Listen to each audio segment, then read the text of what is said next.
Wild Jags appears. Look at that.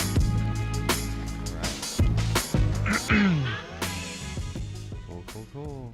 All right. I think we're Focus. good to go. We're on all the things. We're ready to go. And I got my notes. And yeah, I think that's it, right? The bat signal's out. Bring up my control center at least so I can see who's chatting. And who do we got? Who's here? We didn't do our call out. Sarah. Who's here Hi, today? Sarah. What's up, Sarah? I'm going to send out a little share. And I think we're good to go. All right. Everybody feeling good? Everybody ready? Yeah, let's do it. All right. Here we go. Absolutely. What's up and welcome to another Mograph Mogcast. I'm Dave. And I'm Matt, and joining us this week from Maxon, Jonas Pilz. Hey, what's up, everyone? And Mograph is a supplement to our site, mograph.com, which is a motion graphics tutorial site with tutorials, plugins, podcasts, and other Mograph stuff. On the show, we talk about everything ranging from motion graphics to Cinema 4D, After Effects plugins, render engines, doing business, doing taxes, being a contractor, or working for the man. You can email us info@mograph.com. Let us know what you think about the show. Questions, comments, concerns, queries, grievances, topics, ideas, artist suggestions. We are on YouTube at mograph.com. Noob or expert, send us your questions. Send us something easy, like how do I make a cube in Cinema 4D? Or you could send us a question of how do I make an advanced weaving animation in Houdini. And we will direct you to somebody who knows, because we don't. Yes. Yes. But hit us up. Making a cube, that's easy. Polygon pen all the way. Yeah. Polygon pen, set a whole bunch of points, connect them all together. That's how you do it, right? All together. Extrude it, Or with a cap. Extrude a spline. Make sure you've got a cap. Yeah. And then you got to go through and make sure the points are all lined up perfectly. Yeah, that's how you do it. Perfect Yeah. way to Wait, make it. is there another way? I think that's the only way, right? Yeah. We do have a studio audience today. See, Jags is in here. You can pop your head in. There he is.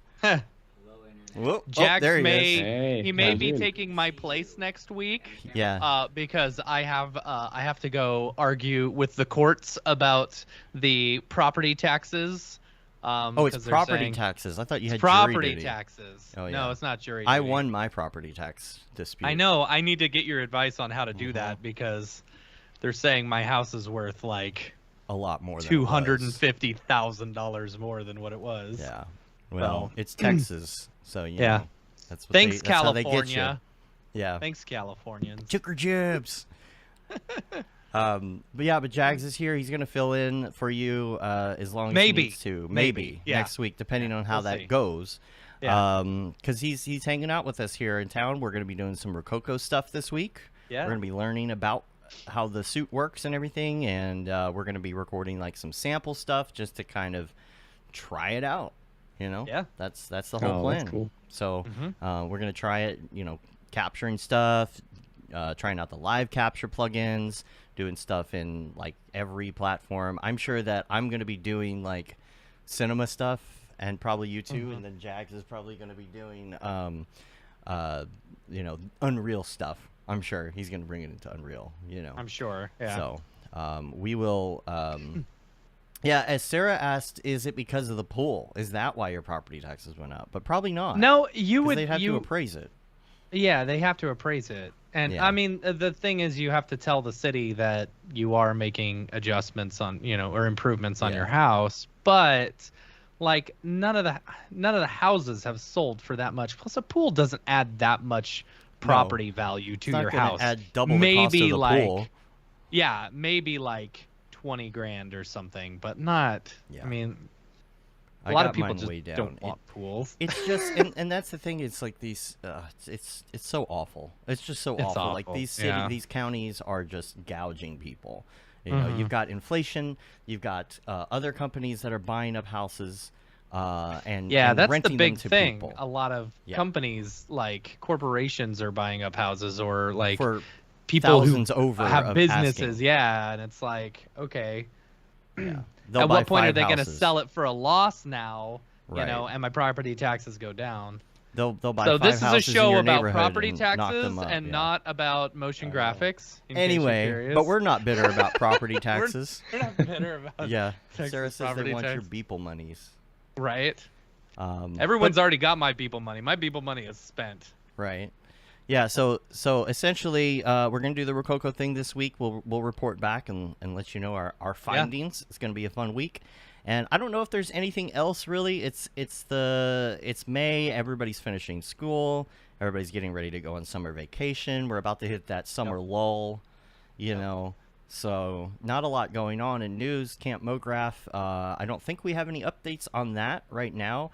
I think you've had some fun meetings about some really cool swag and things. Yes. Yes. And yeah. Yeah. Wanna, so.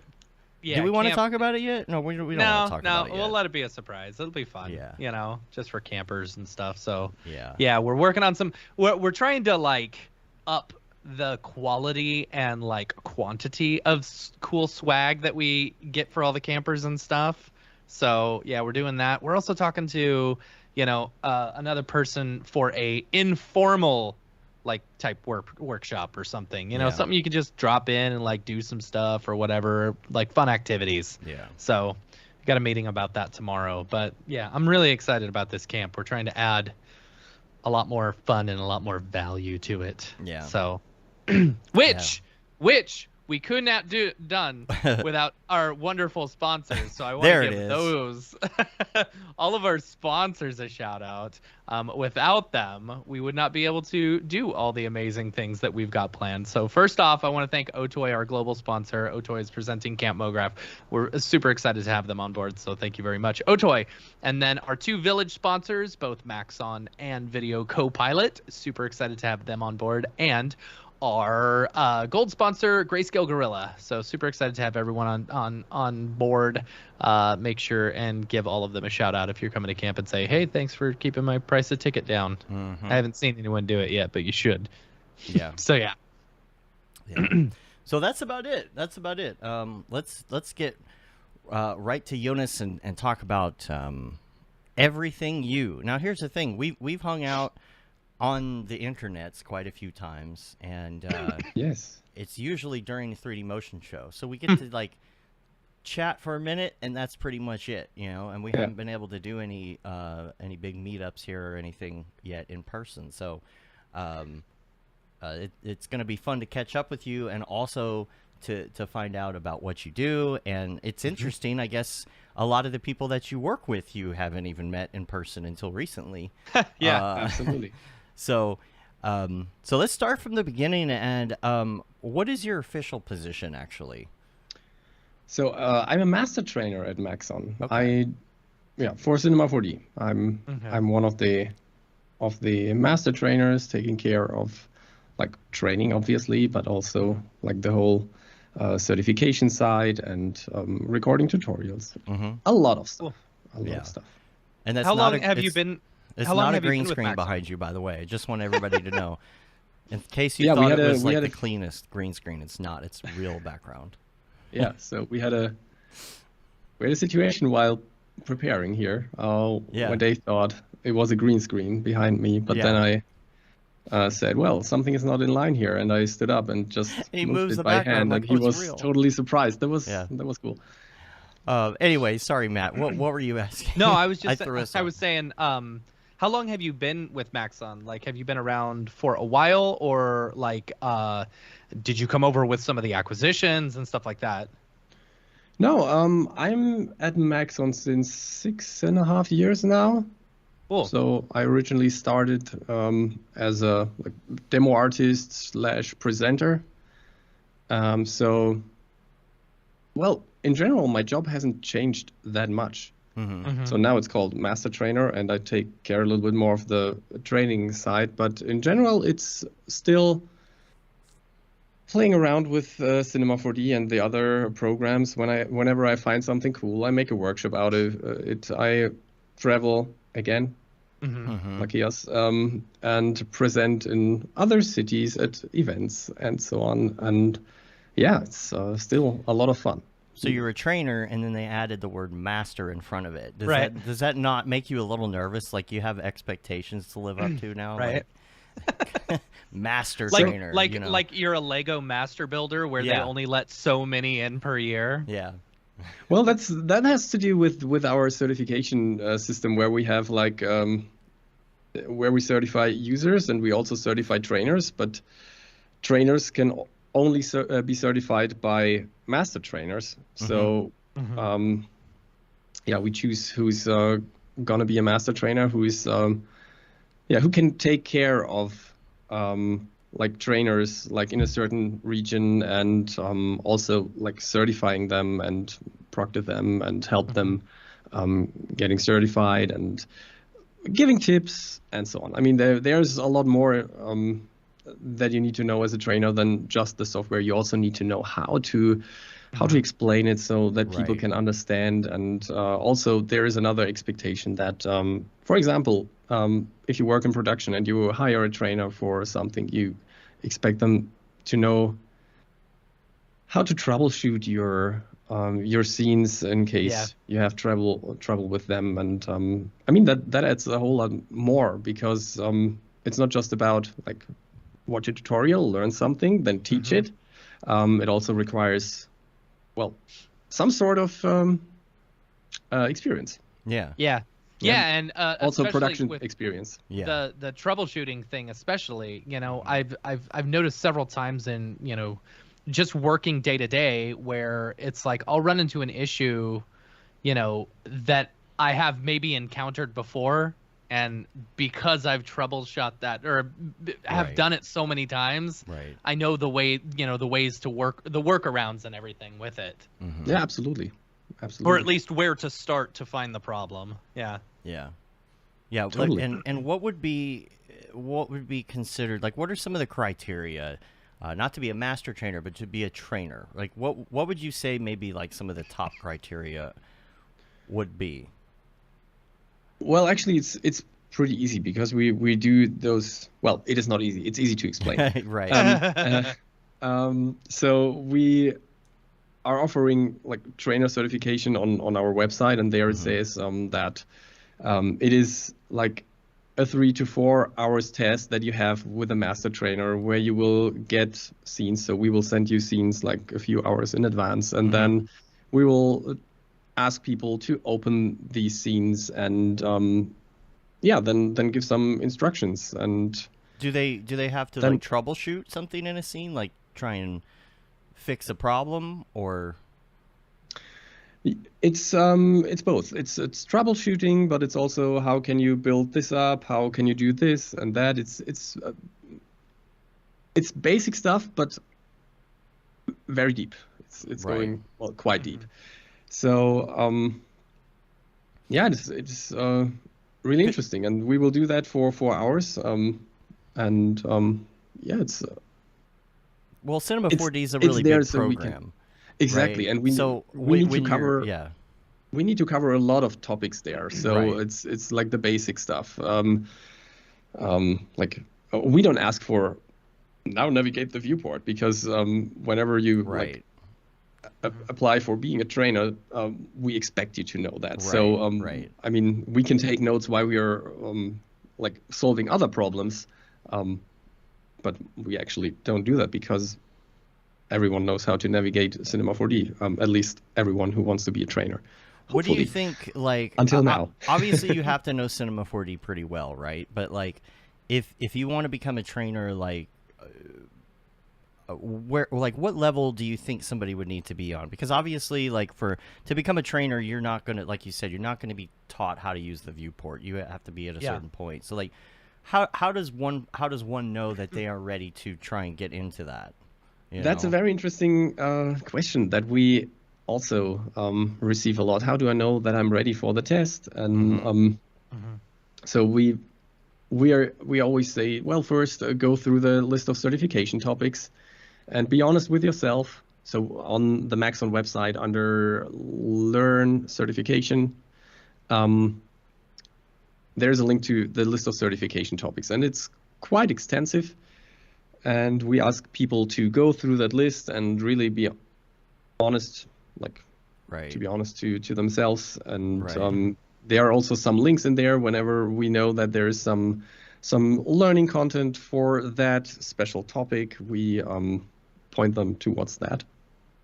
And then we also have like a free knowledge test, something like that. And we also tell people to do that. It's also on the website, also on the certification page. We're currently working on another one that is a little bit more difficult and not there to like create a score in the end, but a thing that So it's like a Kobayashi Maru type situation. Like I was gonna say it's an unsolvable problem.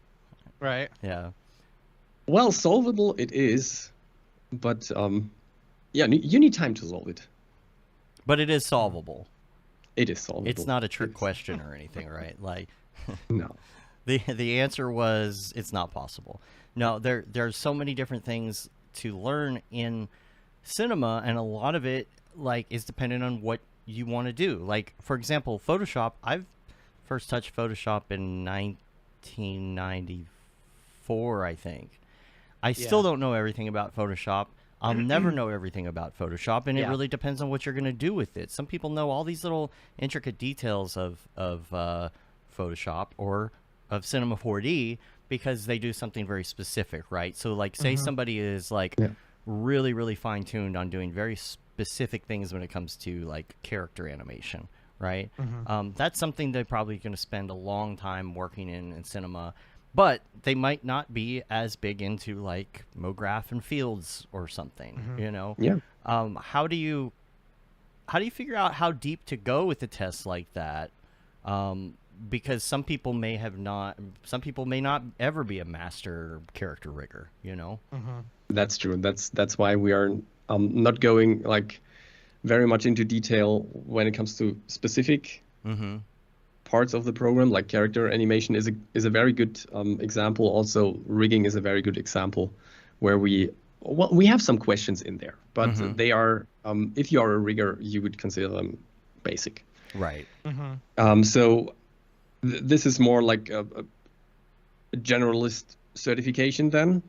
Right. That makes sense. Because as a trainer, I mean, you may have clients from motion graphics, you may have them from character animation, from visualization, and you need to know at least enough of all of those different topics to teach people at least the basics. Okay. So how do you like when you guys are updating everything every year, like new updates and stuff, like I would assume, because what I find interesting about a company, say whether it be after Adobe or Maxon or whatever, is that they will create a new tool, you know, and then they'll give it to the artist, and the artist will do amazing things with it. You know, things that I feel like the companies didn't even expect, you know? Right. That's and true. It's like how do you add that into a test or something like that? And how often are you guys updating these things to make sure that everyone is up to date, you know? Or do you have to take a test every year to make sure that it's like, okay, you know, I'm good this year, or, you know, So, I was a master builder 5 years ago, but I'm not Master builder, anymore because yeah. it's changed so much. yeah, that's absolutely valid. The question is absolutely valid. And we're working on a recertification process to like make sure that our trainers are up to date. Because what you just said, that happened, and like we had trainers who used to be certified, and now we ran them through the test, and yeah, it turned out that they, according to the new standards, they didn't know enough to still be like certified trainers. Right. I mean, everyone can work as a trainer, but in order to have the title Maxon certified trainer, yeah, those candidates have to match our standards, and we set the bar a little bit higher. But I think that's also good because of the troubleshooting aspect, and because of a trainer also being like a mentor and not just somebody who gets paid for basic training, right? Gotcha. Yeah, and how does that work? Like, if somebody gets that title, right? Um, are they basically in a program where they're in a pool? Like, if there's certain people, like how do they find the people that are looking for help? I guess is what I'm asking. Like, how do they find the people to train? Are these people that are going to these people's websites and it's like, oh, I'm a certified trainer, hire me, or is it through Maxon that happens? Well, it can be both. Can be both. It depends on how like famous they are or how well known. We do have a training partners site on our or page on our website, also under Learn. I think it was, yeah. And there you can filter by training center, trainer, master trainer, and your region, and so on. So you will find someone, and we're going to populate that a little bit more because we already have more trainers. So there's more to come on that side. Yeah, I guess that makes sense. Like, if somebody has a big social following, people are going to know that they do that kind of thing. But yeah, that's what I wasn't sure about. If there was, do you get a lot of calls from people who are looking for trainers, like, or are they, hitting you up on social saying like, I'm trying to do this thing, or maybe they're stuck on a problem or something like that? Do you refer them to somebody? So yeah, we do that because at some point we want this program, of course, to run on its own. And so what we do currently is, like, depending on the region, we connect the local trainer or master trainer with somebody who's reaching out to Maxon, also in order to provide them training in their first language. Right. Right. Okay. Well, Yeah. not everyone is speaking English, although that would be much easier, at least for our job. There are many people who would disagree. Yeah, I mean, it's good that you have people all over, and exactly. We kind of it has to be a global thing, right? Right. And we're currently rolling that out to have trainers all over the world, and we already did a pretty good job, like in certifying like English speaking trainers, but also we have Spanish speaking trainers. We have Noseman, who is also teaching in Greek. He's Greek. And he's Greek. I've never known Greek? that. I didn't know that. No. He's Well, never mentioned many that. people don't know that. I mean, he never never mentions that. And also then, like, I do the German training, for example, and we have trainers like all around the world. Yeah. And still to be extended, but we're getting there. We're getting there. Well, we did it kind of. We weren't. This is a long time ago. We weren't officially, I guess, officially certified, but we were going by a very specific syllabus, and we went out to train some other people. It was very easy stuff in comparison to, I think, what some other people would have to do as a trainer. It was just like teaching people Mograph tools, But it was fun. It was fun to go through that and teach people who had never been in front of Cinema 4D how to use absolutely. some of the tools. I also always love that, especially when you talk to people who never used Cinema 4D, and when you then show them a way to like quickly get to a result, and like, although it might not be a masterpiece in the first place, but even when something that I do in winter times is when I teach people how to use primitives and how to use like the move, scale, and rotate and place tools. I let them build a snowman. I mean, it's just a few spheres on top of each other, and then we create the eyes, and the nose is like a cylinder with some sort of like a taper deformer or so, and then we build a head and maybe some arms and so on. And it's really cool it's really cool to watch people like creating a very simple scene, but you really see how fast they can like even emotionally connect to what they just created when it's some sort of character. It's funny that you mentioned a snowman because that's one of the first things I did with my kid. Me too. You know, Yeah. when I was showing him how to use Cinema 4D, it's like, here, make a snowman. You just need 3 spheres. Right. Yeah. Now, if you need to make a cube, that's a whole nother story. We're gonna have to go into the polygon pen and mess all Absolutely. that stuff Oh up. yeah, of course. You got to get the bridge tool out. Right. Everything. Yeah. Like, Of all the course, great stuff. Yeah. I try and show my daughter how to do something, and then she wants to know how to do something else that's incredibly complicated. Mm-hmm. It's like, okay, one step at a time. One thing that I have noticed in just the couple times that we've actually trained people is, I feel like if you have like a room full of people that you're training, there's always like one or two that really become the standout. I don't know if you've experienced that before, but you can always kind of tell it's either somebody who technically gets it right away, maybe they've played with Cinema before, or Cinema 4D Lite with After Effects. You can always tell. There's always like one or two that are just like the standouts. Yeah. Yeah. Same experience here. Yeah. Same experience. And know those are the people. It's like, okay, these are the people that are going to, you know exactly who's going to pursue it. Who's going to go home at night and be like, oh, I'm going to take my laptop out and keep going on this, or whatever. Try some more. No. Yeah. You caught them. Yeah, that you catch the passion, basically, right? Yeah. Like, or the spark that comes out of it, like where something starts to click and they're like, oh, okay, I see what this is now. And then, cut to a few years later, you check back in on them, they're making better renders than you are. Yeah. That's the way it happens. That's how it usually goes. Yeah. Well, in my case, that's also not too difficult. Do you you know what, we didn't actually ask you about your schooling and how you even got into this. We kind of just cut right to this, but Yeah. Hey, let's talk about certification.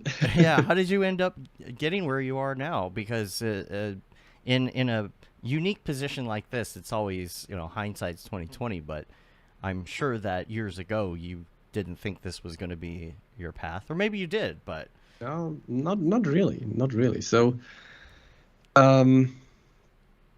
where shall I start? So, so I'm a musician. I play the guitar as you do, Matt.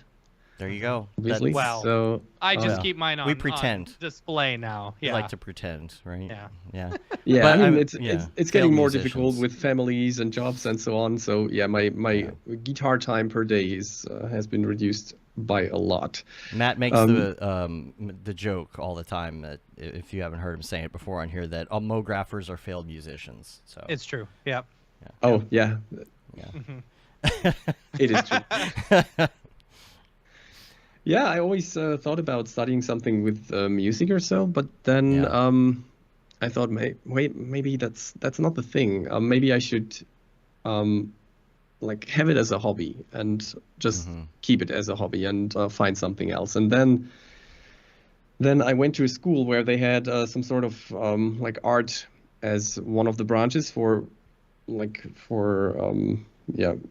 graduation, and I picked that. So we had photography, we had a little bit of architecture, we had that was my first contact with Photoshop as well, and with back in the day freehand, Macromedia freehand, when it still existed. Yeah, I remember that. So what I really loved was the photography course, because what we did there is we built our own camera obscura from a shoebox, and it was incredible to develop the pictures there, because we also had like a photo studio in the school there where we could develop all those, like the chemicals, old school. We had the chemicals there, and the dark room with a red light in there, so that there is no more exposure on the photo. And that was a pretty cool thing, and that got me hooked. From then on, I took a lot of photos and borrowed the DSLR from my father, and then got my own one, and I started becoming interested in visual art. And then I, after I graduated there, I wanted to study something multimedia, something with Anything where I can work media in front of a computer and Yeah. do something creative. Back in the day, I thought I would become a web designer, and but Yeah. I noticed pretty fast that like the programming part of it is not Yep. really what I like. And now I Yep. wish I would have been more into programming. Same. Yeah, but it's so However, boring though. I just can't I just can't get into programming. I tried so many times. It's just like well, it is not boring. It is not boring. You just need Oof. a problem that you cannot solve with the existing tool set, or that at least you don't know how to solve with the existing tool set, and then you have that problem. You break it down into like sub problems, and you try to solve every sub problem. I wish I had the mind for it. I just like Um, I've tried to learn code and I just that whole aspect of sometimes things just work and you don't know why. Yeah. well, that happens to me all the time because Yeah. I don't know the code of Cinema 4D. I just Right. hope that I get how to use it. Mhm. I think I got most of it, but yeah, still, I mean, yeah, back in the beginning there, as I said, I thought I would like try to become a web designer, but yeah, then we had like other classes, like design classes. We had programming as well, which wasn't a lot of fun back then. So my first project there was like programming a blackjack game. Oh, Oh, fun. nice. Yeah, which isn't too hard because you don't need some sort of AI because the rules for the dealer are also like pretty clear. Mhm. So that was some programming experience that I gained, and we also had like studio technique or yeah for like becoming a studio technician and audio and what else did we have? Well, at least in the third semester, or was it the second? I can't remember, but we had animation or like 3D animation, and we started using Cinema 4D, and that was the point when I started to realize that I'm not going to become a web designer, but I want to do something with 3D. And from that point on, I did all of my work whenever it was possible in Cinema 4D. And then we went to an internship, and I was in like full service advertising agency where we did all sorts of stuff for events. And Most what were of you the doing clients for were. them specifically? Like, were you doing 3D? I was the 3D generalist there, Okay. and it was a lot of industrial visualization for like the bigger German brands, and yeah, so I learned a lot there. Funny thing is, that was also like my first contact with Mograph. So right now I'm doing like, well, at least what I consider beautiful motion graphics. Sometimes at least beautiful enough to teach them.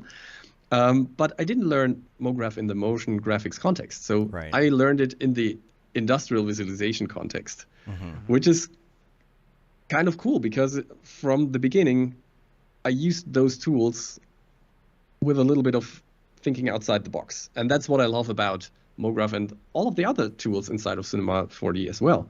So yeah, that it's easy to misuse them in another context Right. and create something totally unexpected with them. So yeah, first we started like, we had those huge industry halls, and we had like the model of one machine, and then first task was to clone these machines or this machine like all over this hall. So it was simply a cloner. Then the next step was like to create some sort of landscape where I used a random effector in addition, and it went on and on and on. And at some point, we had this train. Well, an animation. We had to create an animation for a train, and there were two animations in there that were quite sophisticated. One was like the whole front of the train. They asked us to like transform it into like the updated version, and I did that like transformer style. Oh, wow. And that was a complete Mograph rig, this whole thing. And in the end, I just had to like move a linear field or fall off That's cool. through it, and everything all worked. change. And same thing with the interior of a wagon, where you had all of the seating there, and we did an animation for just one seat, and in the end, again, we just had to move like one linear fall off from the back to the front, and everything was unfolding, and it looked incredibly complicated, and like there was a lot that happened. It really looked cool. But once the rig was there, it was a very Just a easy slider. thing. It was just a slider, basically. That's cool. So, yeah, and then after that internship, I went back and we had to choose like 2 majors. And first one for me, obviously, was 3D animation. The second one was journalism. Okay. But there was like, yeah, it was the minor for me. Yeah. And the other stuff can like help you in cinema, like learning photography and all of that. Yeah. So the reason I chose that was that we didn't have to like write tests in the end of each semester, but they wanted us to create projects. Right. And that's why I did that, because suddenly you know how to tell a story. And Okay, yeah. also, it was a chance for me to create motion graphics for like opening animations, for lower thirds, for closing animation, all of that stuff. So yeah, journalism is not just, like the newspaper. Like people think, it isn't. It's such a wide variety of stuff. Yeah. You don't put on a hat with the little card in it that says press. Exactly. So yeah, that's also something that I learned like during my internship there in this advertising agency, because they also did image films and so on. And the interesting thing about that is always how to manage to tell the story in a way that the audience can or finds it interesting. Right. And relate to. That's it. And you need to have a story. And we found out that it's better if like the head of whatever is telling the story, like that you don't tell the story as like the narrator, but that the story is told by the people themselves, for example. So that was a huge deal back then when we started. Now I would always do that. For me, that's a given. Because in my experience that just works better. But the whole journalism thing was like a tool for me to do more motion graphics. Yeah, I mean, anybody who does a short or something in cinema needs to know how to tell a story and exactly. That's what we do. We are telling stories. And one or the other of you might have heard the sentence "story is king." Yeah. And that is true. I mean, you can have the best animation, and like people will say, "Hey, that's a cool animation," but if the story isn't that good, maybe they won't remember it for that long. Yeah. Kind of like Picard season 2. Oh my gosh, it's awful. I haven't seen it. It's the worst. It's It's an absolute disaster. Now the new one, I forget the name of the new series. I only watched 2 episodes so far. Strange New Worlds, is that what it's called? Yeah, Strange New Worlds. So good. Anyway, is it? Anyway, do you have to watch Discovery in order to watch Strange New Worlds? No, okay, you don't. That's good to know. Yeah, but they are related. Anyway, all that to say, yeah, story is a big deal. I mean, like it's just such a disappointment to see one of my favorite things go just completely to garbage like that. And then on the other hand, you have someone like Seth MacFarlane doing Orville, and the writing is so good. Like it's so good, and it drives it. And if you sit in front of Cinema 4D with a blank project, and you don't have any plan, of course you're gonna be super frustrated. So, now do you still do that? Like, I know we were talking before the show. You said you don't really have much time to do like personal projects or anything like that. Yeah, but how do you put storytelling into the things that you are doing then? That's an interesting question that I haven't thought about. Like if you do a training or something. And now you got me, because know? I think I don't. So this, well, the story behind everything is that I do training with it. The pieces themselves are like individual things that stand for themselves, and well, the story that I always want to tell people is that it is easy to use Cinema 4D. So that's the story that's behind all of them. And whenever I create a tutorial or like a workshop or so, I always try to find those scenes where people get hooked really fast. Yeah, because it helps them being motivated, and they see that I create something beautiful like within 10 minutes. And if I wouldn't explain it, I could even create that within 5 minutes. So and that's the interesting thing here, that when you just get this passion into people, then they will do this. So my story is more like a starter for others.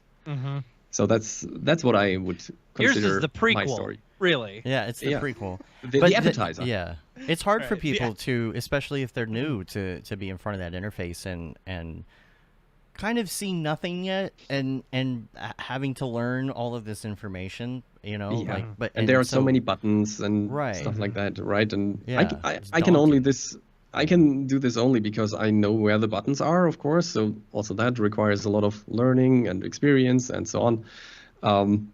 But it's totally manageable. That's the thing. And if you want to focus on one part of the software first, then just do it. Become an expert in this area. And I personally think that Mograph is like a brilliant area to explore and to dive into, because it is so easy to create like a huge amount of objects and play around with them. And this is always something where people think, hey, this looks complicated, and if it's then rendered in a nice way, then it immediately looks cool. I mean, look at all of these particle animations that are out there, and they don't necessarily have to be like complicated, but if there is some sort of stream and you do this with rocks or whatever object you want, and then set a nice lighting and have good textures. I saw somebody did a TikTok the other day, and it was just a drone going in a window, but they just cloned it a bunch of times, so it was like a stream of drones going in a window. It's such a simple thing, but you're adding that little bit of story to it. And to get back to the thing you were saying about people kind of being motivated to learn, like if you can create like a simple Mograph scene and get it to render pretty quick, I think people who are new are really going to be like, wow, that really wasn't that bad. Like I had that the other, not day but month, and I also, if I remember correctly, one of there were two people in my class at the university who, when I created some sort of character animation, so at university I mostly created character animations, and they did an animation with Mograph, and I was like, ooh, they played around with a lot of objects, and this must have been very complicated. And I was a little bit afraid of using Mograph because I thought I have to deal with so many different objects and so on. Of course you do, but it's very easy to deal with them. And I didn't know that. So I could have learned it back then, but then industrial visualization was my path into Mograph, as I already told you.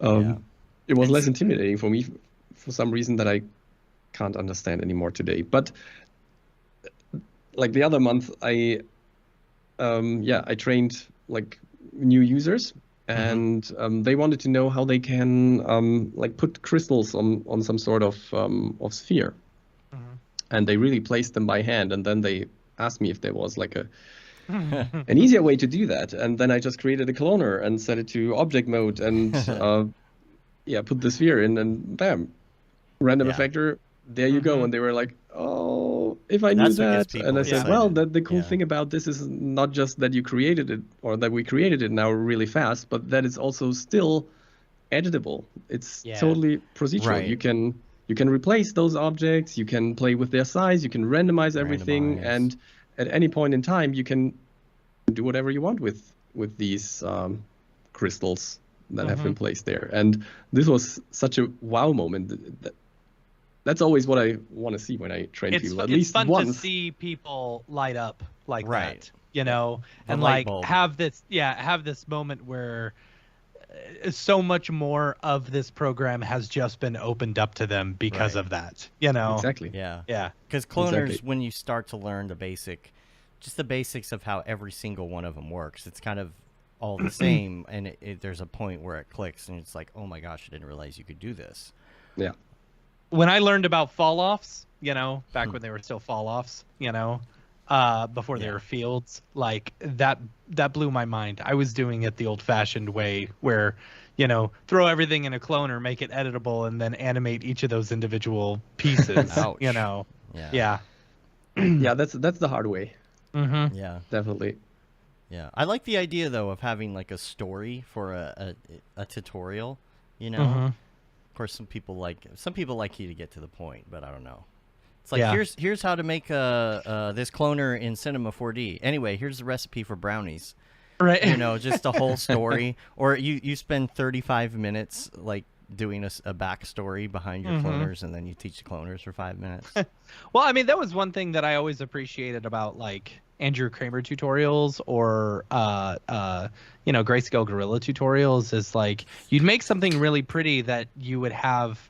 It was almost like it was a mini story, you know, but you but it was so pretty. It was so well done that you're like, okay, well, you know, this could be a story unto itself, you know, or something. I don't exactly. know. Yeah. Exactly. So what happened next? What So- happened next? yeah. Right. Yeah, I took those two majors, 3D and journalism, and then at some point I had to write my thesis, and so what I did with a co-student was we created an animation. It was two characters, and it was like a guy owning like some sort of workplace and an elf, and the elf got like cords. At some sort of construction site, and then he was consciousness, and the guy picked him up and took him to his place and like fed him, and they became friends and so on. So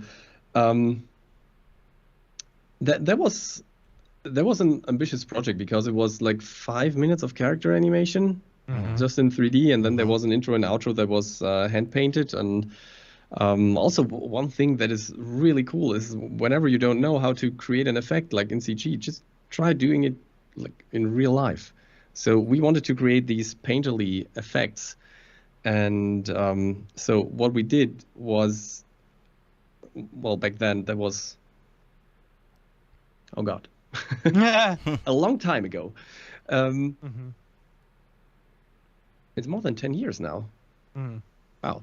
Right. So what we did is we prepared like paper and put some water on it so that it's wet, and we filmed it, and then we just like dropped Cool. color on it, and we filmed that, and we did a lot of different shapes there, and then we comped it all together with those lines that we drew before, and in the end it looked really cool, and we drew that, and then we like split everything apart in After Effects and made it so that it was a little bit animatable. That's cool. Back in the day, we didn't have the puppet tools in After Effects. Yeah, so that was cool. It took us more than a year to finish that. Jeez. But it was worth it because it was really like the ticket into one or the other job, and like even 5 years later, I could apply for a job and show these things, and they said, "Oh, wow, okay, Yeah. work with us, please." Yeah. So yeah, that was an interesting thing. And then after I graduated there, I applied for jobs at like all the big studios, but I didn't apply for specific positions, but more like I took the initiative to apply for a job, more like that. And many of them said, well, looking good, find a job in the industry and work for 2 or 3 years there. And when you have a little bit more experience, come back and apply for a job. Yeah. Back in the day, it was a little frustrating for me, but now... And otherwise, we don't want to train you anymore. We don't want now I know why they they said it. Now I know why they said it. And so I was more or less forced into like doing my own freelance business. And so, yeah, I started at the company that I did my internship, and it worked really well. At some point, I thought, well, actually, it's pretty bad to just have one client.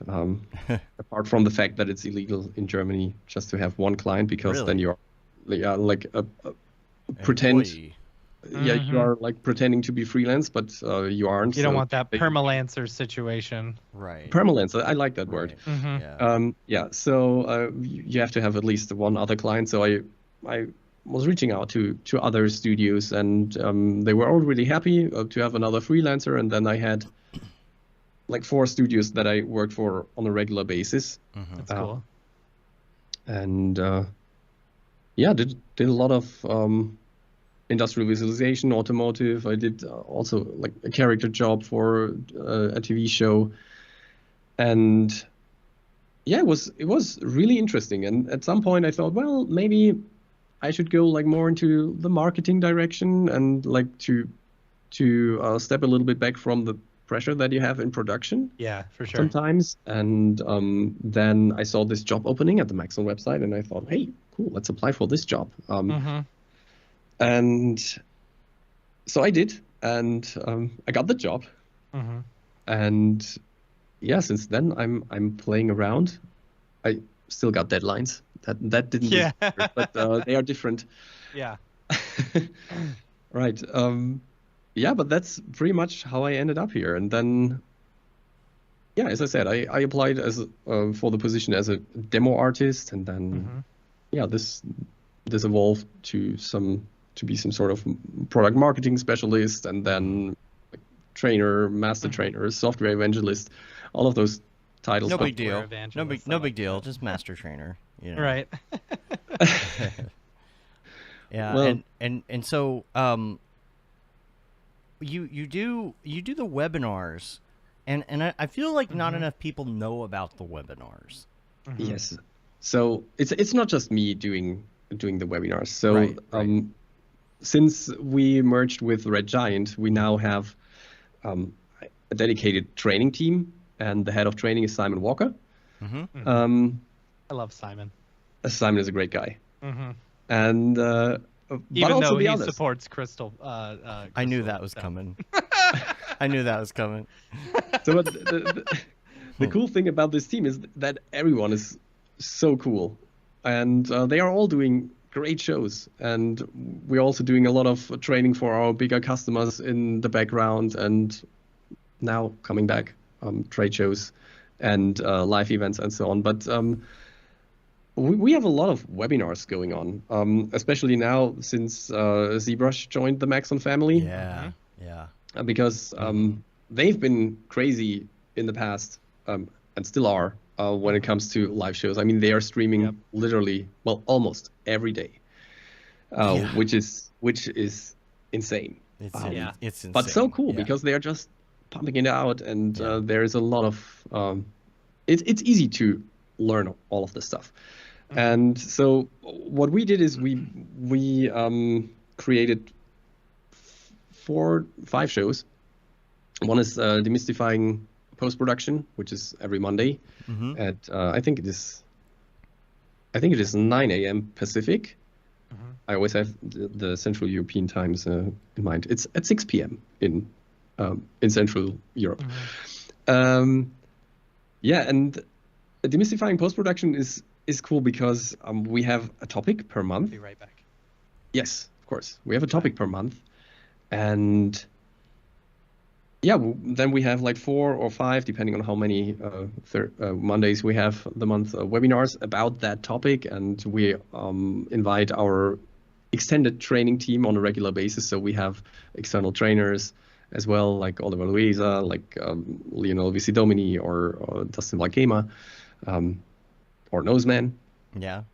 But you have like Many so more. much, like so many people that can, with different types of experience that can add to the webinar. Yes. I think that's what's so interesting about it. Yes, because like at one month we do something about Mograph. That's always an easy one because it's so cool Right. to and so much fun to create. Right. Yeah, beautiful stuff that is moving. And but we also did like Redshift. We did a month about visualization. We did months about visual effects and post-production workflows. And yeah, that was pretty much the first show that we did on a regular basis. And then we started thinking about, hey, maybe we should have a show where people can ask us questions and we try our best to answer them live. That's when Ask the Trainer was created, and I'm still what's doing the it. difference, I guess, is so Ask the Trainer would just be random questions, right? And a webinar would be like you have a planned agenda. Yes. Okay. Yes, Okay. pretty much. So at the moment, what we do with Ask the Trainer is we well, most of the time, pretty much always, we had at least one person from the training team starting with a scene, because then it's always easier for the audience to ask questions. Yeah, when you that just makes start the sense. show and say, hey, ask your questions, Right. it can happen that you don't get any questions. Right. Because they may not have a question, but they may want you to solve other people's problems and learn from that. So what we used to do from the beginning was that we prepare at least one scene and show how to do that and tell people to ask their questions in the meantime, and then we answer them. It has transitioned a little bit because so many people were asking about like in-depth training for certification, so that Noseman and I now prepare a lot of stuff and show it. People can still ask questions and we will answer them. We also have people on the chat and in the background who are not presenting but answering questions, for example. Right. Yeah, but that got a thing. And then we tried a few things also with like other Maxon products, like from Regiant or like, yeah, mostly Regiant back then. And but we figured out that most of the people wanted to ask Cinema 4D related questions. So we took Ask the Trainer and made it so that most of the time we are covering Cinema 4D. And that was the time when we thought about, hey, but maybe we can have another show about color grading and so on, because Max, our resident colorist, he knows so many things about color workflows, and they are so interesting and important that we thought it's definitely worth doing his own show. So that's when Max on Color found its way into public. And also from time to time we are doing, well, Ask the Trainer and Max on Color is happening on Thursdays. We just do it like the first and the third Thursday a month is Max on Color, and the second and the fourth is Ask the Trainer. And then we also started to do beginner courses for Cinema 4D, for Redshift, for rigging, and Ellie is hosting them most of the time. And yeah, then there is VFX and Chill each Friday. And that's probably one of the best shows out there, in my opinion. Yeah, because we were talking about like how much prep work they've got to put into that. Because like, you know, for us to do this show, we're just interviewing. We just sit down and chat. You know, they've got a lot of prep work. That's, I mean, y'all got a lot of prep work with webinars and everything, of course. But like, you know, there's always got to be. I mean, there's like a theme and all that. We were just chatting about that, and it's such a great idea. I love the idea of the show. Yeah, it's really great, and I don't know if you've seen the Twitter channel they created, but with raptors. I did not see that. No, you did not see that. So, no. but have you seen the project for April Fool's Day? where they did the Raptorize Yes. plugin I advert, did where see they that. replaced Tom Cruise's face with a Velociraptor head, Yeah, on Twitter, and I think. Yeah. yeah, at some point they did a channel on Twitter that is called "But with Raptors." I didn't know And there was the whole. they are just pumping it out. And like the other day, did you watch Breaking Bad?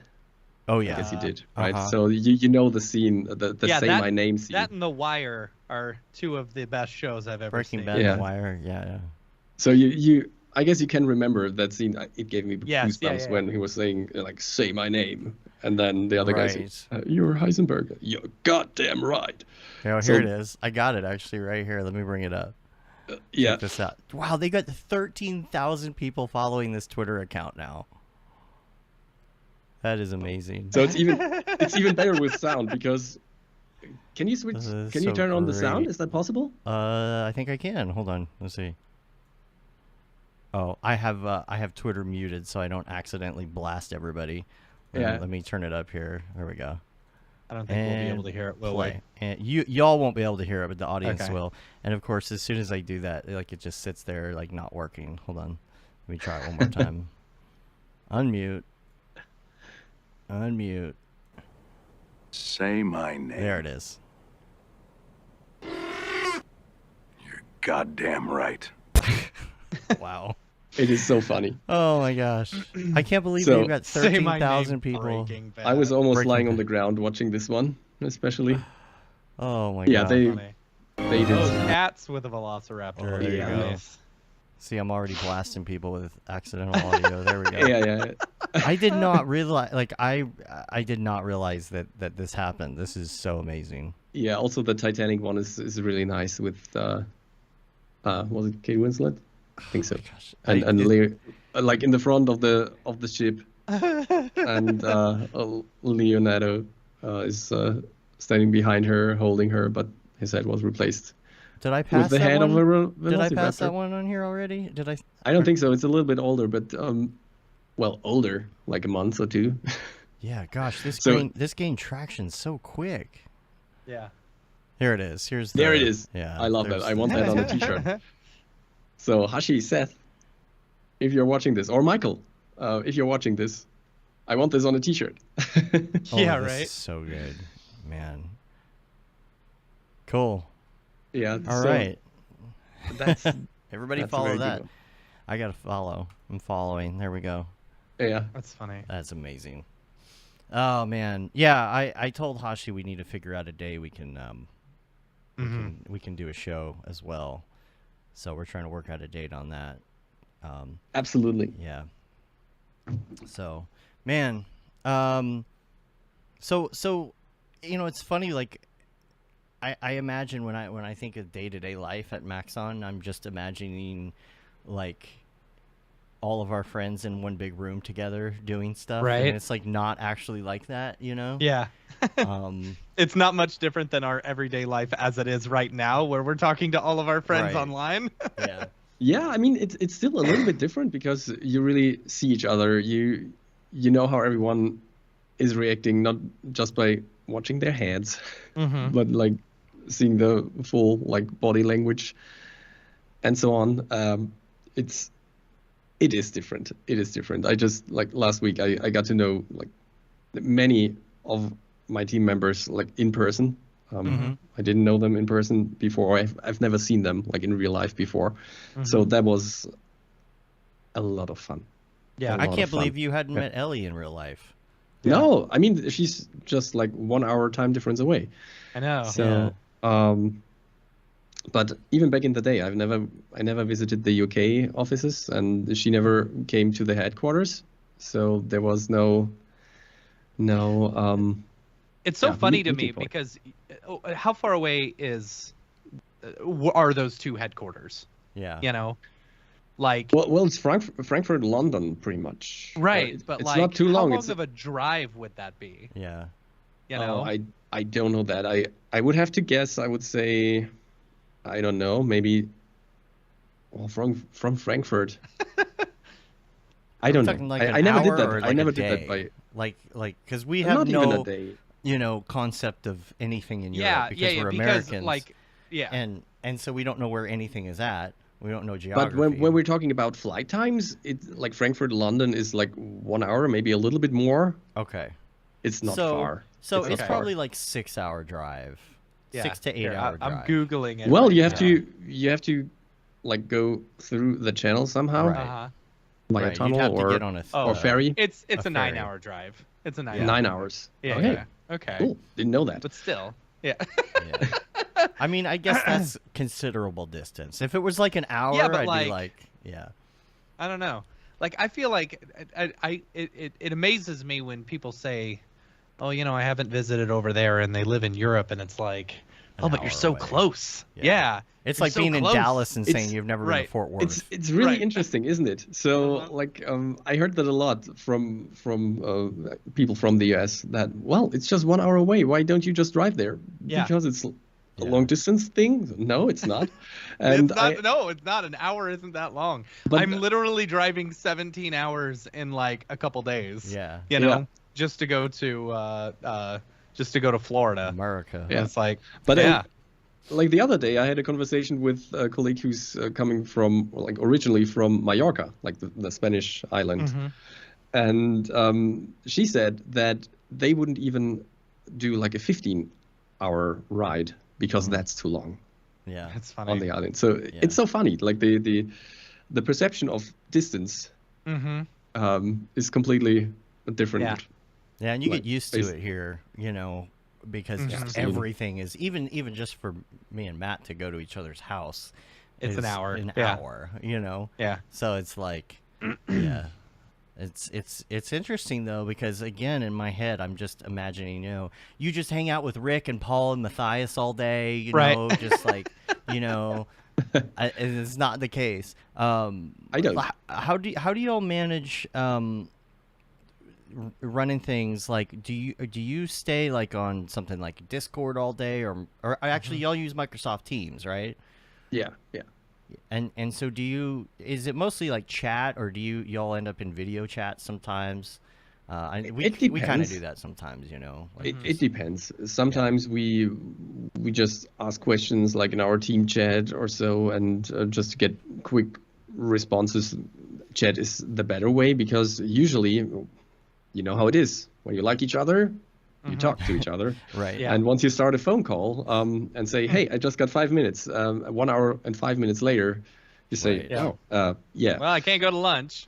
Yeah, and that's stuff like Exactly. Rick says here in the chat. Lots and lots of team meetings. And how do you manage to not get too carried away with that? I guess is the question. This is a question that I would ask anybody in a large corporation because it's not that people aren't mindful of your time. It's just sometimes people forget. This person Yeah, isn't and- just having a 5-minute meeting with me. They're having 10 Yeah. 5-minute meetings, and they also have to do their work.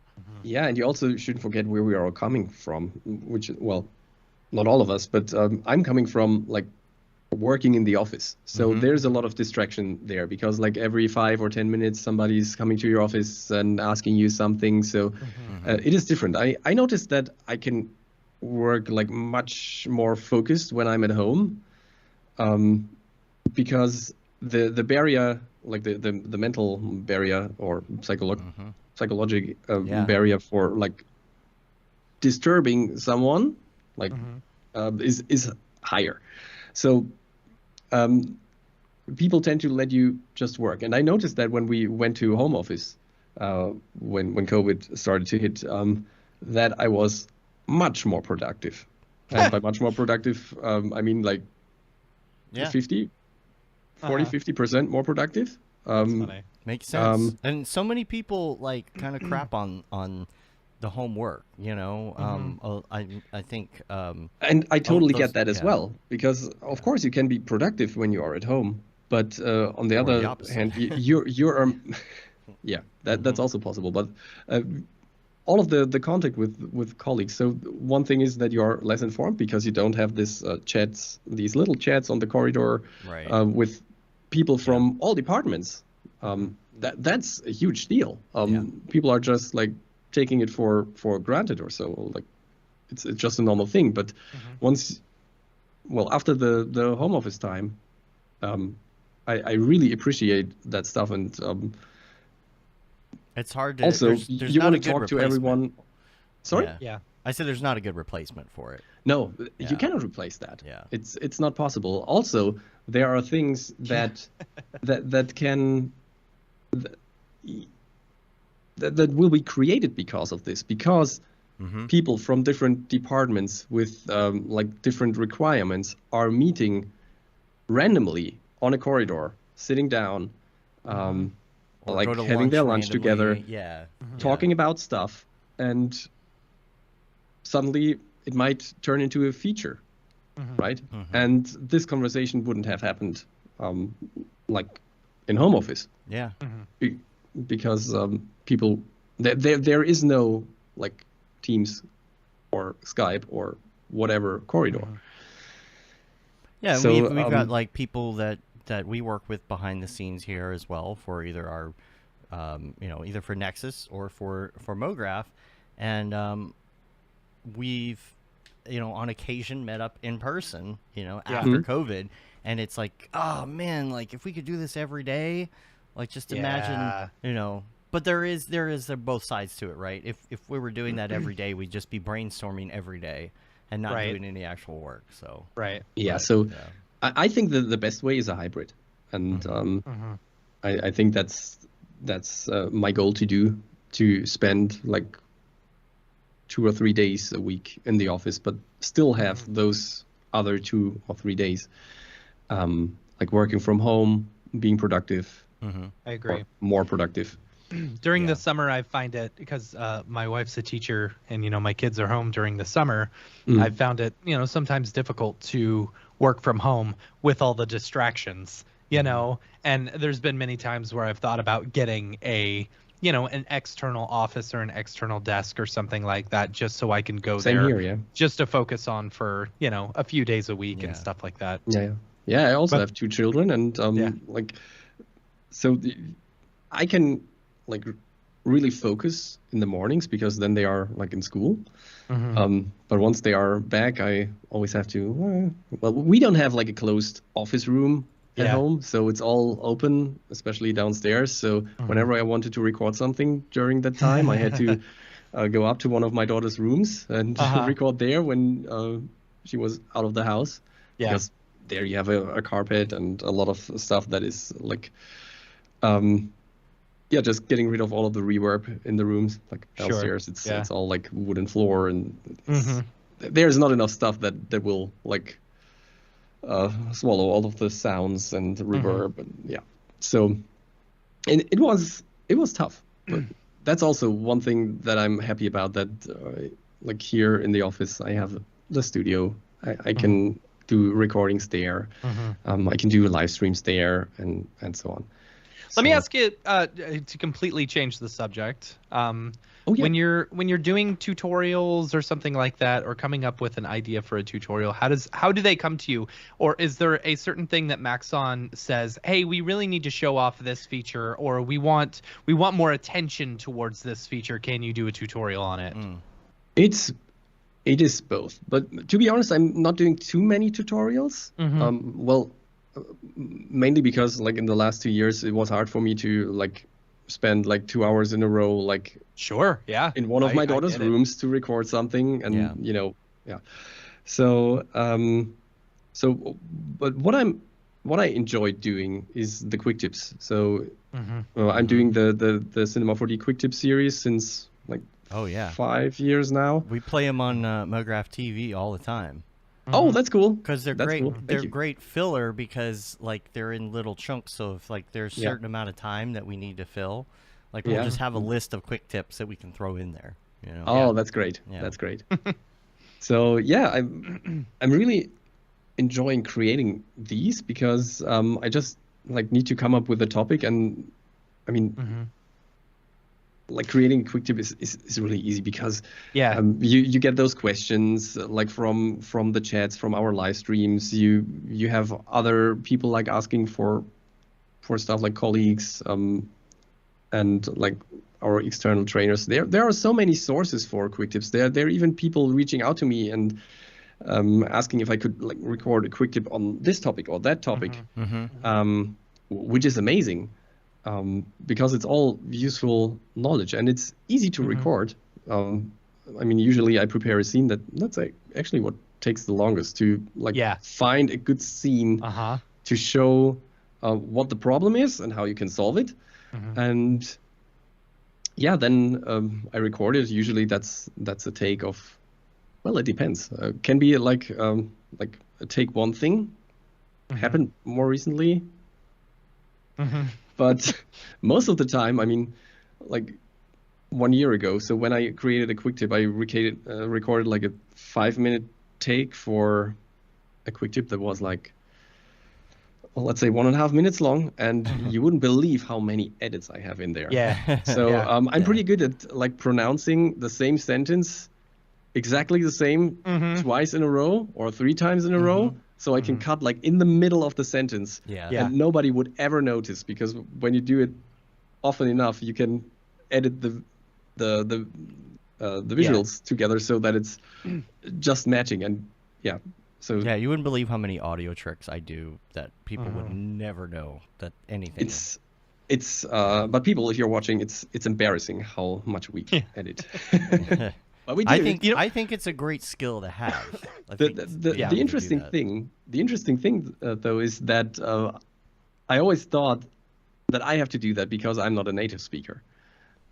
So sometimes I find, okay, that's wrong grammar, that's wrong pronunciation, and so on. Still, but I've always envied the fact that anybody could be doing anything, like having an interview right now with us in a second language. I mean, like it's just I can't comprehend how that's even possible, but I envy that.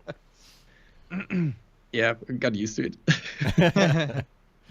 So that the quick tips things brings up an interesting point, because I feel like that's especially go ahead.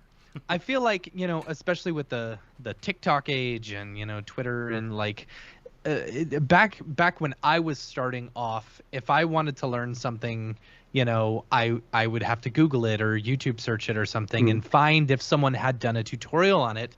And I feel like a good majority of information is now out there on YouTube. Absolutely.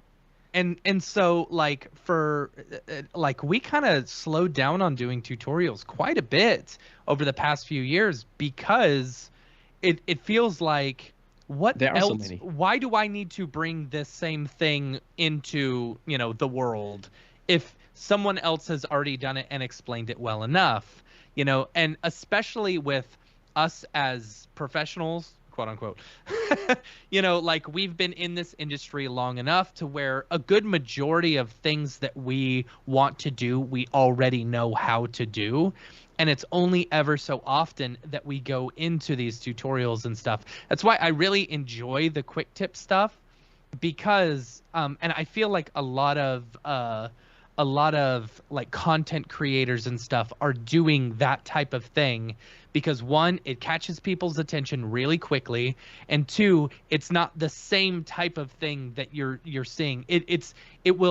It could have a broader audience because people aren't specifically looking for that one particular thing, but they'll still see it, if that makes sense. Yeah. So what you just brought up is a very interesting point, that in nowadays the information is out there, and it's not the challenge is not to find something or to find a tutorial, but to filter all of the tutorials that you're finding by quality. And the quality aspect is a big one. I mean, that's the point why certain tutorials are more popular than others, because they are like recorded with a like technically good quality, but also if you have someone who can like really talk and be funny, and I mean that's the key. And also when these people then create beautiful things, then that's like the recipe for successful tutorials, in my opinion. So absolutely. I think in my quick tips I'm liking the fun part. but still they are useful, and I try to do my best to record them as well as I can technically. And I mean, you don't have to be funny like in a very small tutorial, because there it's about bringing out the knowledge and just presenting it in a format that is that you can just sneak into, like, okay, I have to wait for a render, I'm just gonna watch that quick tip, right?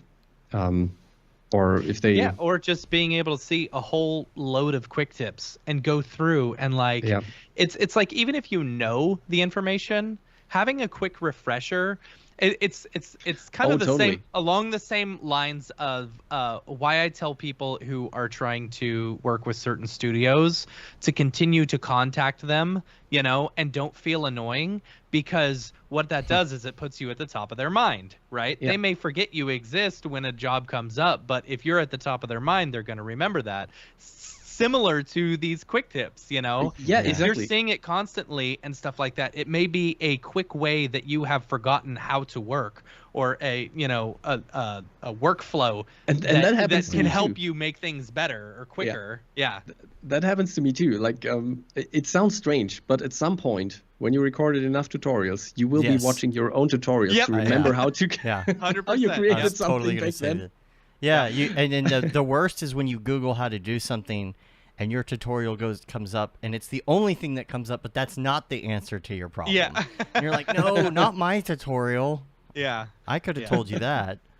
It's funny. You've got to completely like refresh constantly. I mean, unless you're doing something very specific, like think about, like, if you've ever tried to sit down and learn a new program, like something complicated like Houdini or Nuke or ZBrush, you know, the repetition is the only thing. Like I'm not doing as bad as ZBrush that I thought I would be doing. I'm actually doing okay.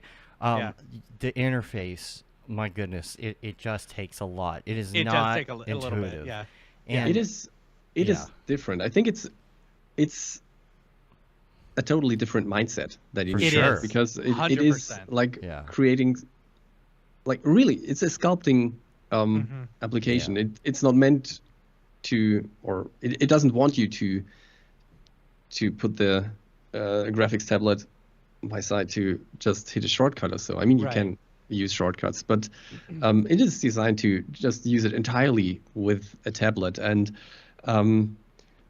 so what I noticed is that many people coming from Cinema 4D and also other like 3D applications, that they are struggling a little bit because they are expecting a different workflow. But I think the expectation is the point here. And then when they get into it and get used to the workflow, suddenly when they think of the whole thing as just a sculpting application, then at some point it starts making more sense. And especially in the block out phase, and like the cool thing in ZBrush is that you can go from block out to detail, or to the detailed version, or to the finished version, the final version, like in the same project, with the same object or tool, how it is called in ZBrush. I've hopped into ZBrush enough times, like it's one of those things where you're like, okay, I want to learn this new program, and so you get it, you open it up, and you're like, I don't get it. All right, I'm gonna leave. And then you come back a few months later, you know.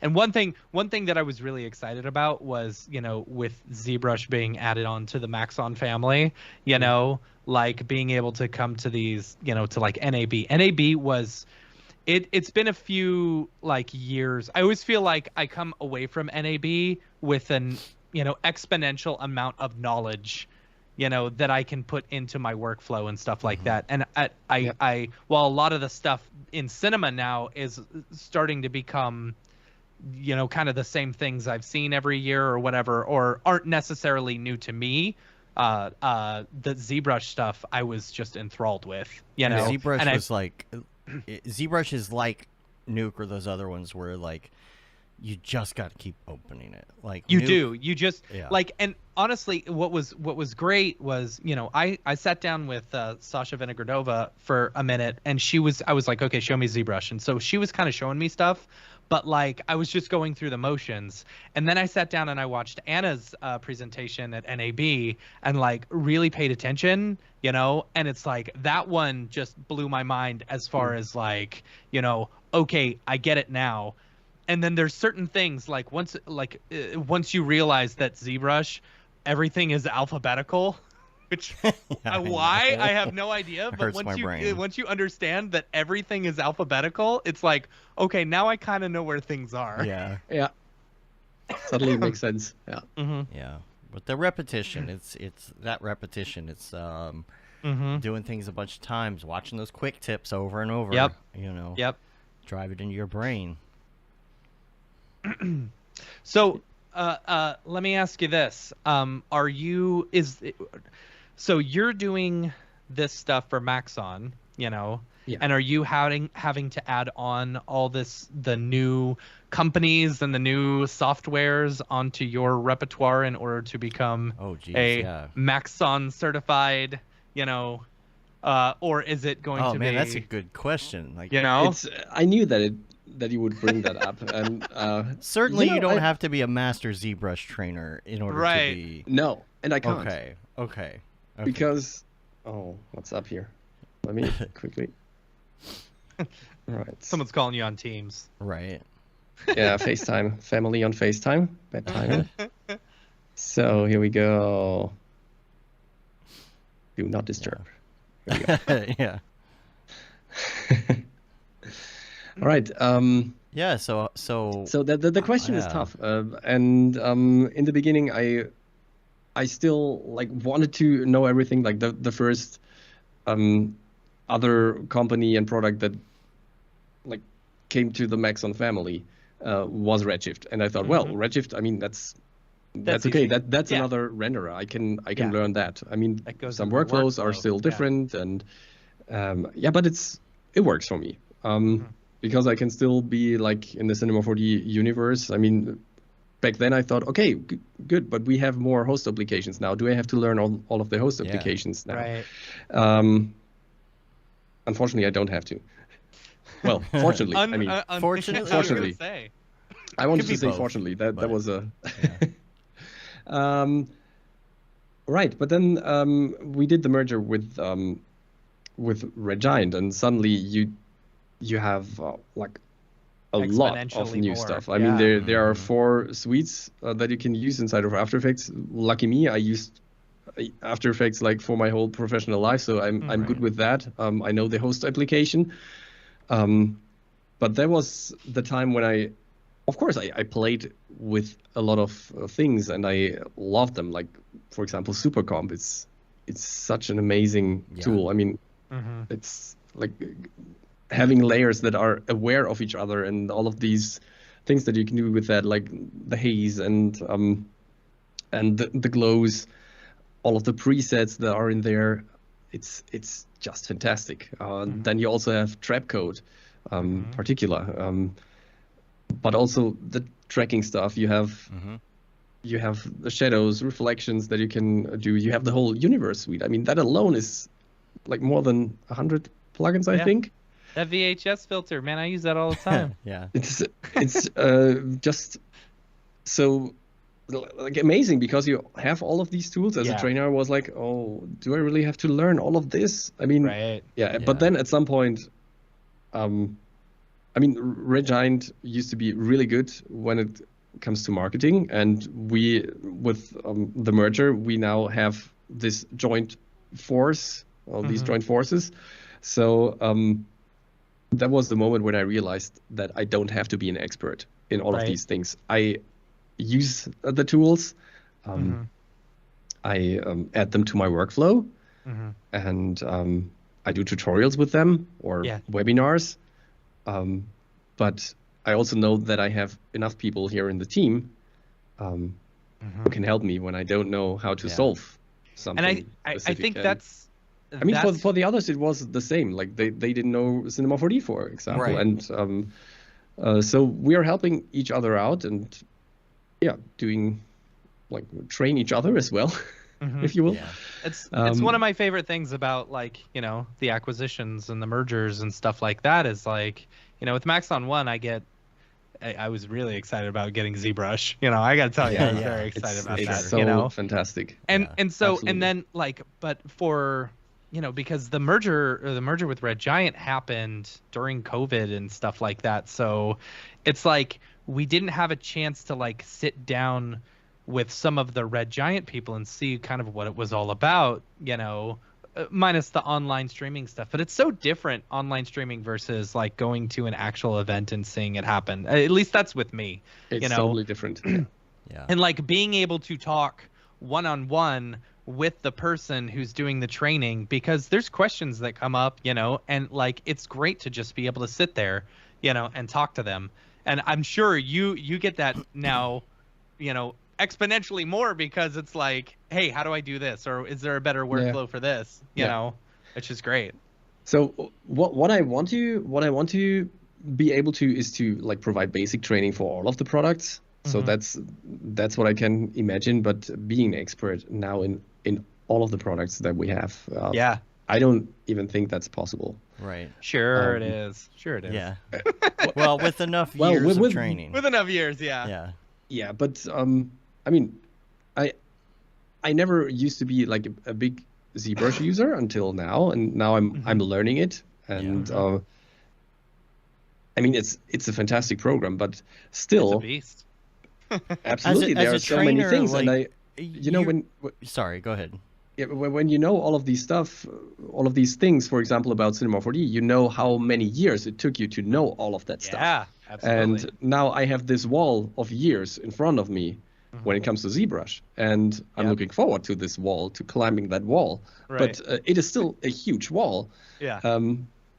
But as a trainer, you kind of know what questions to ask. Like I feel like even if you don't know ZBrush in and out, if you're at least messing with it and learning some things, you kind of have an idea of where to go or who to ask. Yeah, totally. Yeah. Also because we have sculpting tools inside of Cinema 4D too, right? Yeah. So I know what to expect. Right.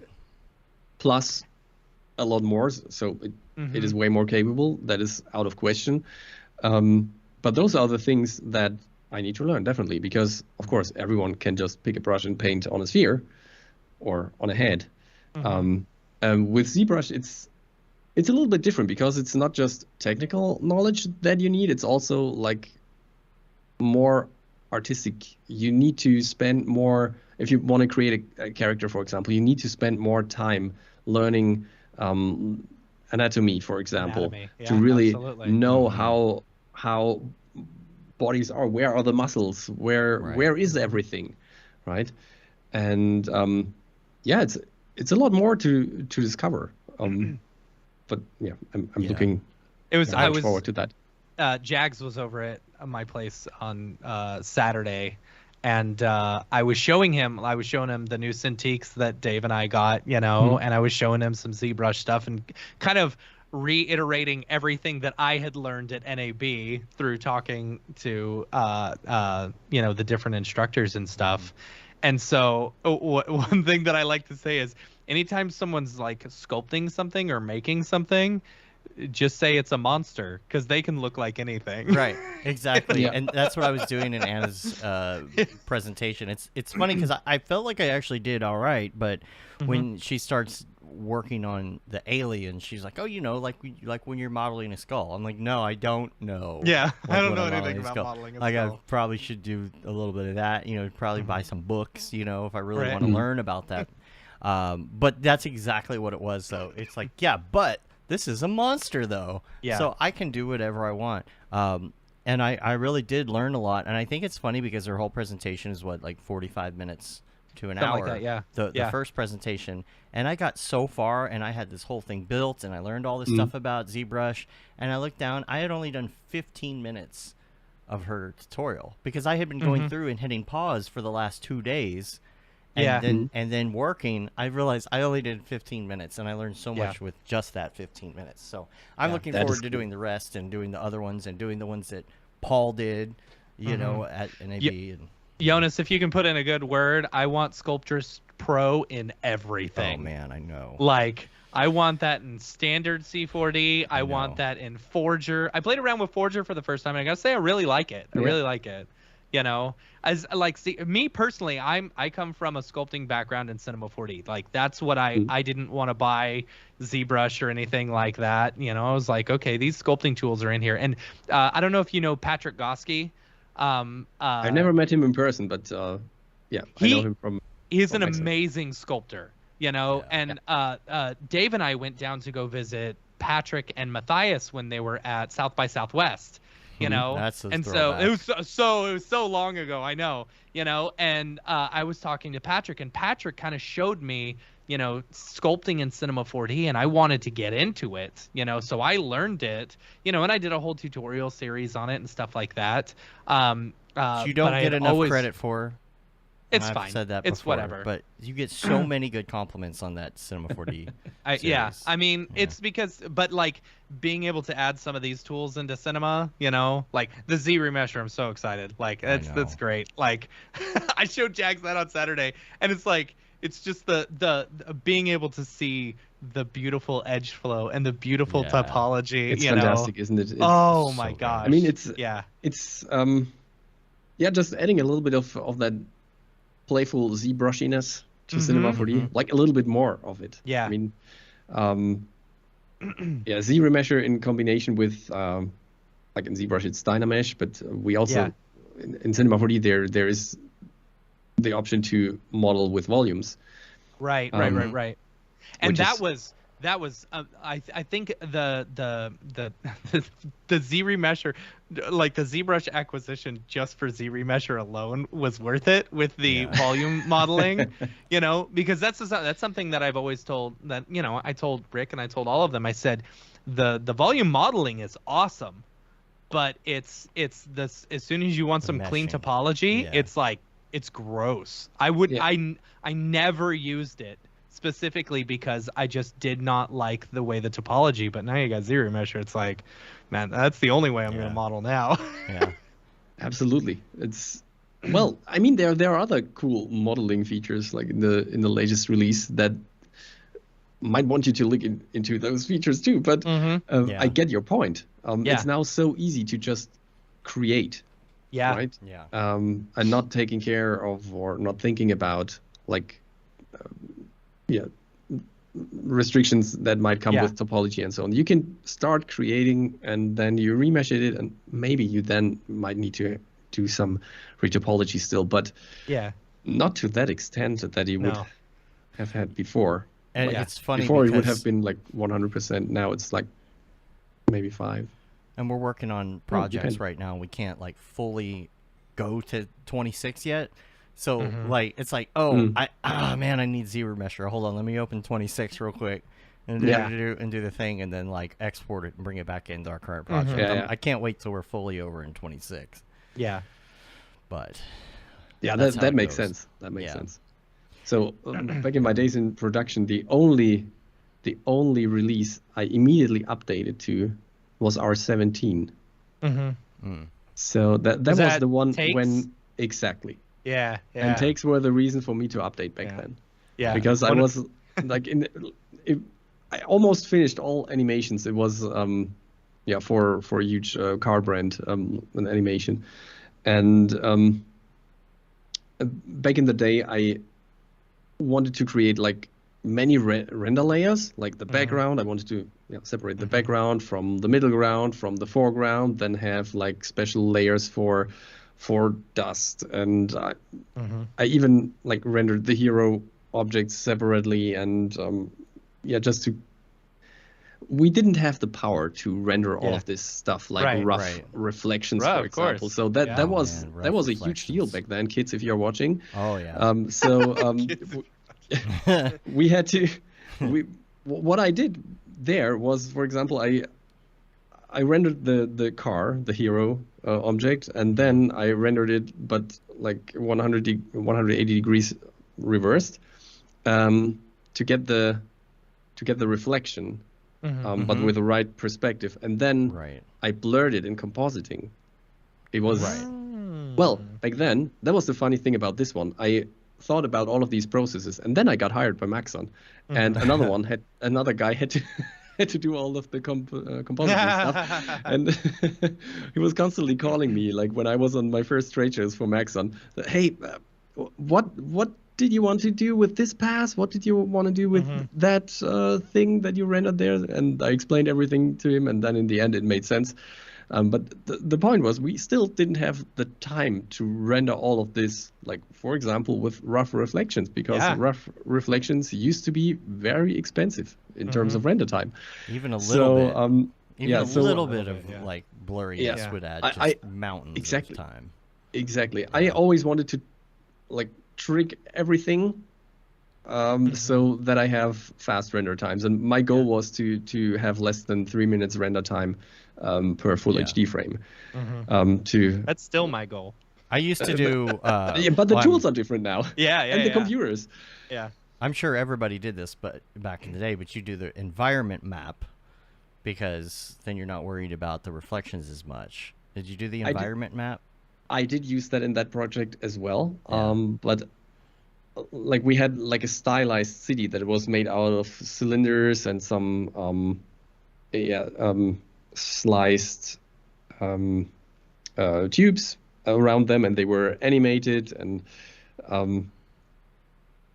rough reflections. And the only way to really get the rough reflections there was to use an environment, the environment channel instead of real reflections.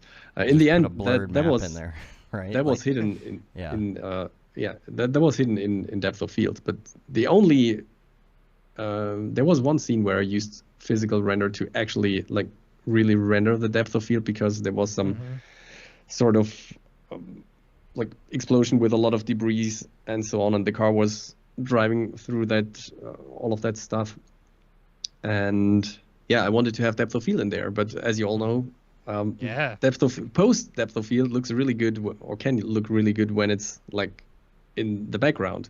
But whenever you have post depth of field in the foreground, it will break somehow.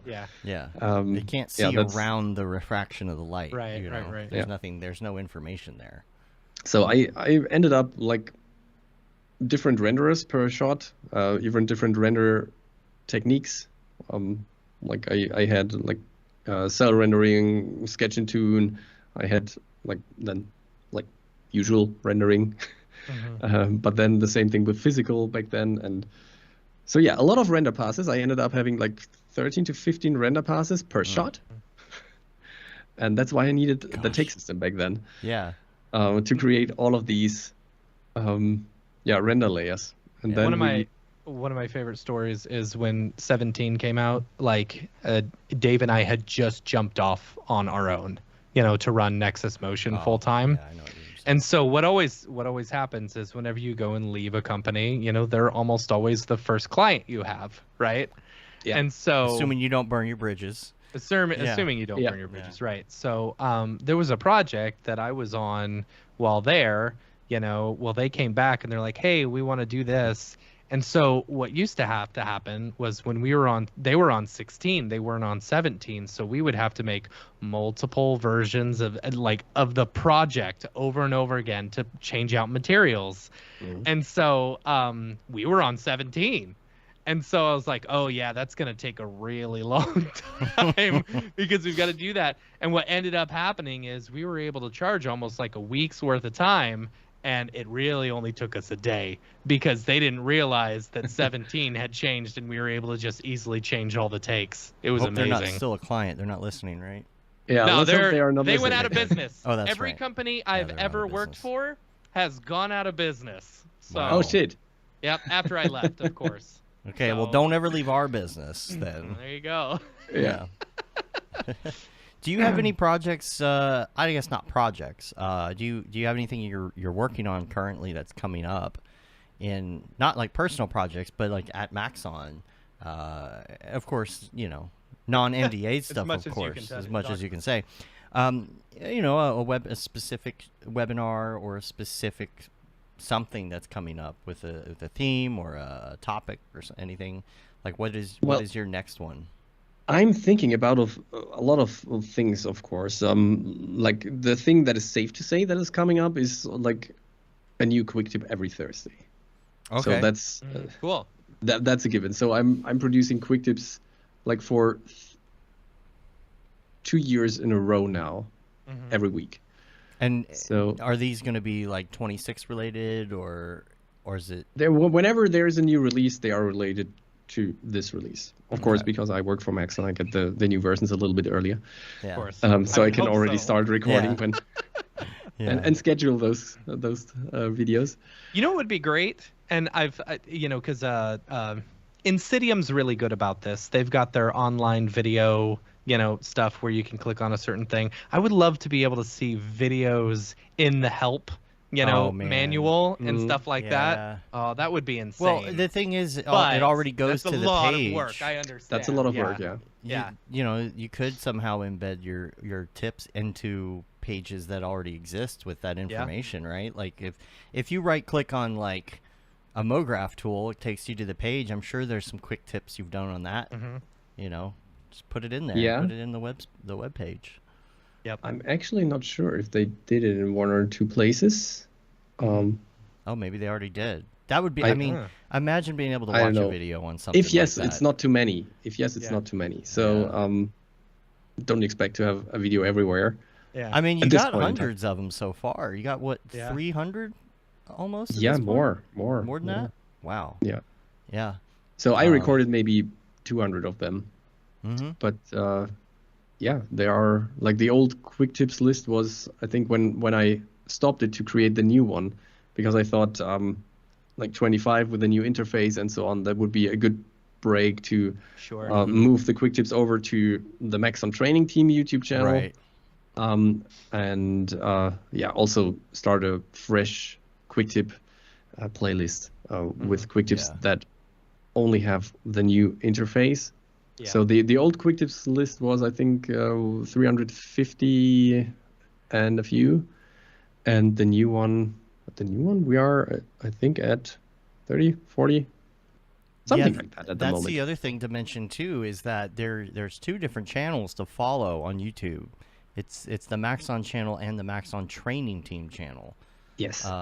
That's another thing that I don't think people are aware, because most people are subscribed to Maxon if they're subscribed, and Yeah, there's a whole that's other true. set of resources Yeah. that you can check. So yeah, out. 2 years ago when we created this this training team, we also started a new Subscribe. channel, and so yeah, a month ago or so, I think we hit the 20K subscribers mark. Mm-hmm. Wow. Yep, 22,000 on the dot right now, actually. Yeah, it's cool. It's increasing, and more and more people are watching our training, which is just fantastic. Yeah.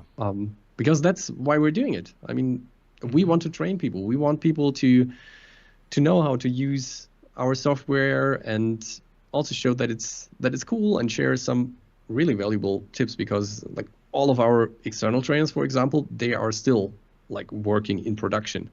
So everything they tell you is like really production proven. And Man, this is great.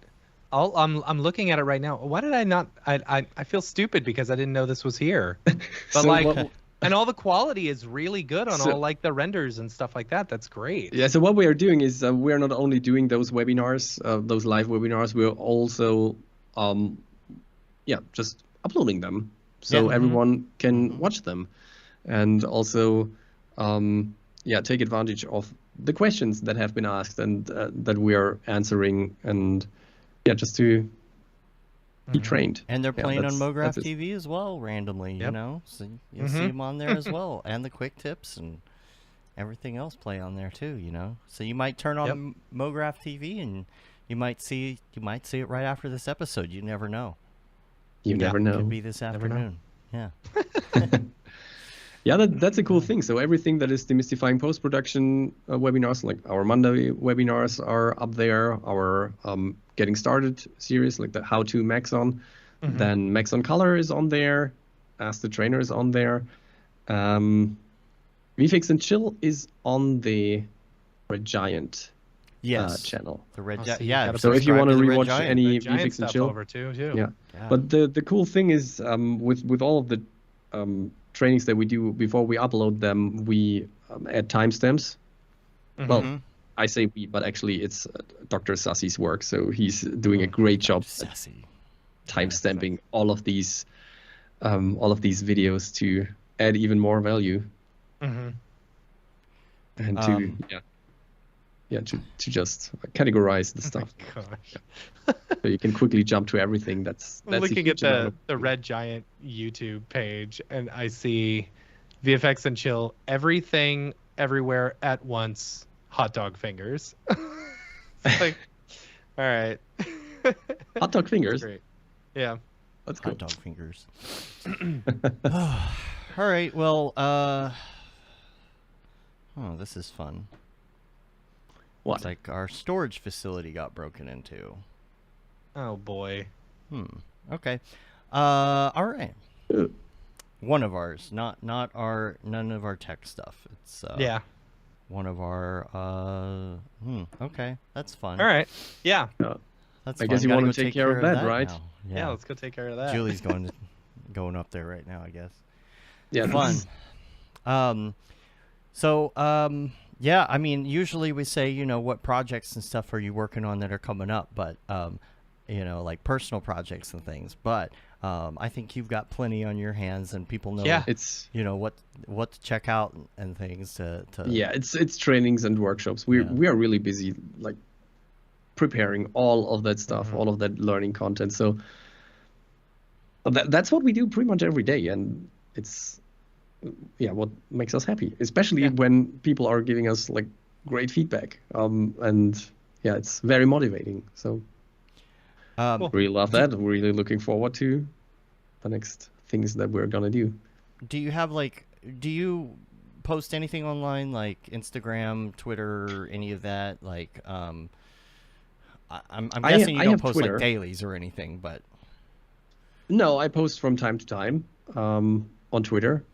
So my handle is Jonas Pilz, one word, and then 3D after that. Cool. and if people have a question, I'm sure they can hit you up on there too, right? Absolutely. And many people were asking me recently if I have Instagram. I don't, but I probably might have in the future. Yeah, Maybe. it's Let's see. overrated. It's overrated. I know, but there are so many people having it. Yeah. And whenever they say, "Do you have Instagram?" and I say, "No, I don't. I have Twitter," then they say, "I don't have Twitter." It's at least good to get to get tagged. If you want to get tagged in something, at least it's there, right? Yeah. Or contact somebody or whatever. Even Yeah. if you aren't posting, it's good to at least have the account. Totally. So. Yep. Well, we appreciate you being on and taking the time to hang out with us for 2 man. hours. We know it's a long. Anytime. A long Anytime. haul. It was a lot of fun. Yeah. And we're gonna get out of here. You can rate us on iTunes and leave a review. You can also subscribe on your podcatcher of choice. Really helps get our ratings up. Go on there and tell people what you like about the show. We used to talk about it all the time. We used to read reviews, and we'd even give out T-shirts and things for reviews. So get on there. I got to tell you, I have not looked to see if we've had a review in probably 2 years. I don't think So, we have. I always say it because it helps. It helps if you do it, but I haven't checked it out in a while. So maybe we should push that more. You can say you've been there, done that, got the T-shirt with the Mograph logo tee, the Paul Babb Feel the Babb 2020 shirt. All the profits from that go to Doctors Without Borders. And then you've got the Render Things T-shirt, the hoodie long sleeve tee, the Mograph blandishment shirt, and the That Render is Fire shirt, which you're only allowed to wear ironically, unless you're shams. Yeah. And we're on YouTube, mograph.com. Check us out on the things and email us info@mograph.com. And give us some topic ideas or artist suggestions or whatever you want to know. Yep. We're open to everything. So, So we're going to get out of here, though. Till next week, I'm Dave. And I'm Matt. I'm Jonas. Thanks for having me here. Yeah, anytime. Have a good one. Later, yo. Bye, everyone.